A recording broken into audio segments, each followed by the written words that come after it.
Hi, my name is Pastor Hal York, and welcome to Truth in the Trenches.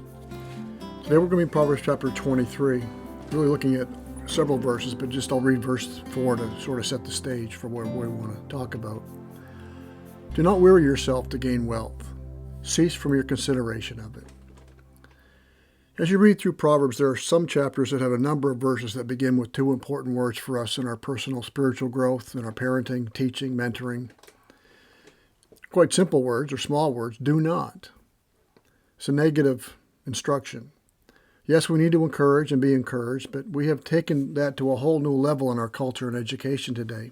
Everything has to be positive. The do nots are restricted, they're frowned upon, they're limiting, they might break the spirit of the child or whatever. And so everything's about positive reinforcement, positive, positive, positive. But just emphasizing the positive assumes that the person or child will just instinctively know and avoid the negative. But I think we know that that's not how it works. And I want to go through this chapter briefly and highlight the do nots and see if you think people today, your children, understand the dangers acquainted with the things they are cautioned to avoid in this chapter. Let me read the first 6 verses to sort of set the stage. When you sit down to dine with a ruler, consider carefully what is before you, and put a knife to your throat if you are a man given to appetite. Do not desire his delicacies, for it is deceptive food. Do not weary yourself to gain wealth. Cease from your consideration of it. When you set your eyes on it, it is gone. For wealth certainly makes itself wings like an eagle. It flies toward the heavens. Do not eat the bread of a selfish man or desire his delicacies. Verse 1 sets the context. You're sitting down at a person's home. This person is rich, he's powerful, he has a lot of stuff. You're impressed, there's great food. Your mouth is drooling as you look at his big screen television, his fancy cars in the garage or whatever, just as an analogy. But it makes you think. And temptations begin to enter into our mind the longer we think about it. Because this is what it's all about. This is what it means to really live. I want this for myself, for my family. And the longer you think about it, it goes from I want this to I need this for myself. And that's where the problem starts. So the father gives his child and himself and us some wise instruction. And I think these instructions, as we think about them, I just highlighted them to think about very often this is what you see in people who have given themselves over to think this is what life is really all about. As they think about all they've seen in this rich, powerful person's house, when they come home to their own home, that's maybe considerably smaller and have considerably fewer things in it. These are some temptations that you're going to be susceptible to, and these are some things that you need to avoid. So let's look at that. Do not do what? Well, first he says, do not desire his delicacies, for his deceptive food. What's so deceptive about delicacies? Well, it tastes good. And it makes you think you can't be happy without them. You begin to think life consists of the abundance of the things you possess or the kind of food that you eat. And you just can't stop thinking about it. Have you ever had a really nice meal and you just can't get it out of your head? Every meal you've had since then seems kind of bland and tasteless. Well, it begins to gain a foothold in your thinking. It's drawing you in, and it's distracting you. It's invading your heart and your mind. And pretty soon you find yourselves driven to have what you've seen. And it becomes an all-consuming passion. You start working insane hours and neglecting your health, your family, God, and the church. You're irritated, you're tired, thinking it will be worth it all. But the more you work, the more things you buy, and other principles set in motion, that when you set your eyes on it, it's gone. For wealth certainly makes itself wings like an eagle that flies toward the heavens. So this wise dad tells his child, do not weary yourself to gain wealth. Cease from your consideration of it. Your temptation is going to be to throw yourself into your work. That's all that matters. You've got to have what this guy had. You've got to be rich at all costs. Now this dad's not telling his son to be lazy. He's not saying don't work hard. The Bible expects us to work hard. Nor is it wrong to be successful or to have money. But God wants us to work. But he's saying do not make riches your primary goal or motivation in life or for the work that you're doing. If God blesses you with riches, thank him. Use it for his glory and for the good of others and for the propagation of the gospel. But when it becomes our motivation, it becomes our master. We become its slave. It will destroy us, our health, our marriage, our family, our spiritual growth, and our joy. Where your treasure is, Jesus said in Matthew 6, there your heart will be also. So we can become like verse 6 if we're not careful. He says, do not eat the bread of a selfish man or desire his delicacies. Wearying ourselves to be rich drives us to be selfish. Because the people around us that are doing the same are selfish, and we think, well, it's what I've got to be like if I'm going to have what they have. So we start to neglect our families. We may justify it by saying we're doing it all for them, but we really know deep down in our hearts that we're really doing it all for me. And we neglect our family, our spouse, and so on. We buy into the mindset of this rich person who in this case may have gained his wealth by selfishly exploiting his power. Flattery in verse 7.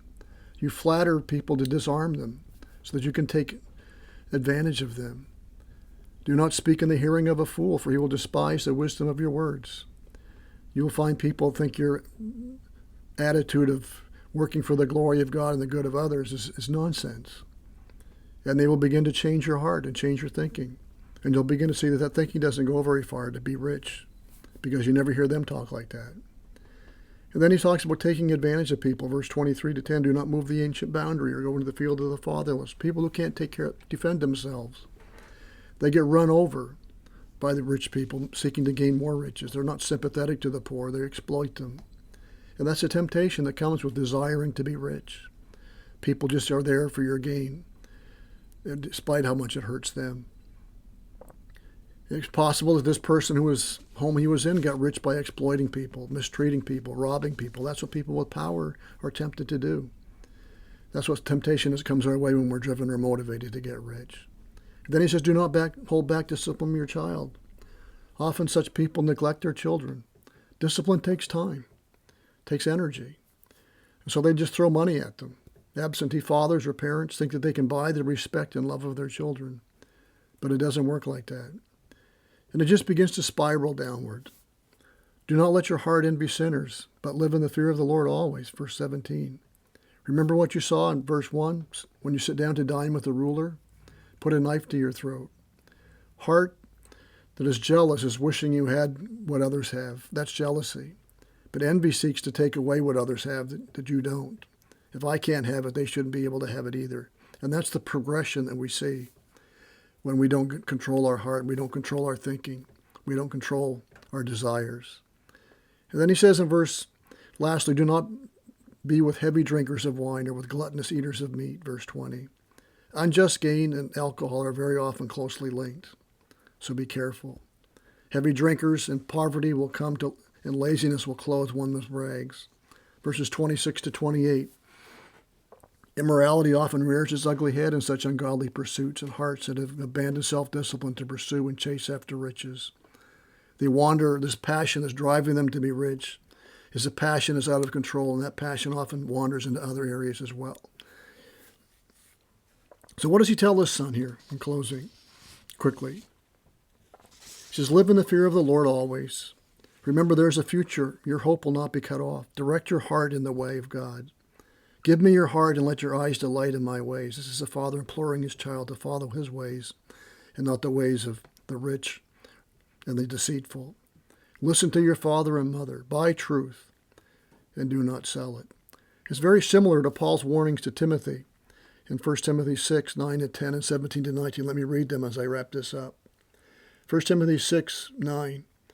But those who want to get rich fall into temptation and a snare and many foolish and harmful desires which plunge men into ruin and destruction. For the love of money is a root of all sorts of evil.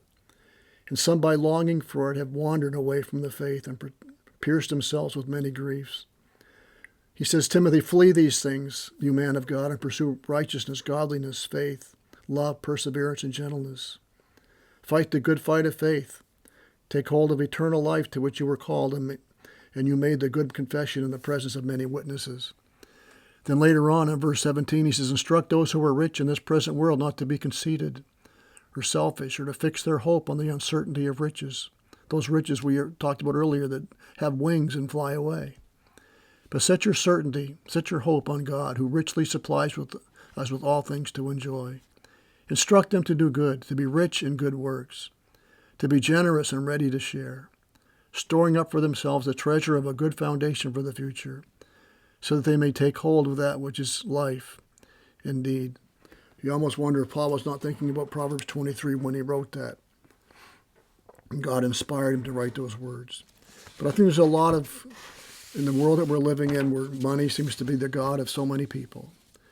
Do not weary yourself to gain wealth. Cease from the consideration of it. Because as we just read, those who love money are tempted to fall into all kind of foolish and harmful desires which plunge men into ruin and destruction. So fear the Lord.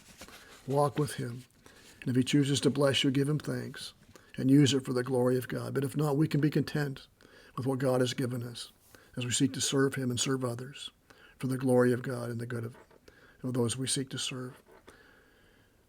So this has been an encouragement, I pray, and maybe a little bit of a warning, but you know your heart and you know what's going on in your heart. And may these truths cause us to think carefully about what's our motivation for what we do and what we have. May this truth guide us and guard us in the trenches of life, which we seek to live our lives for the glory of God and the good of others. May God bless.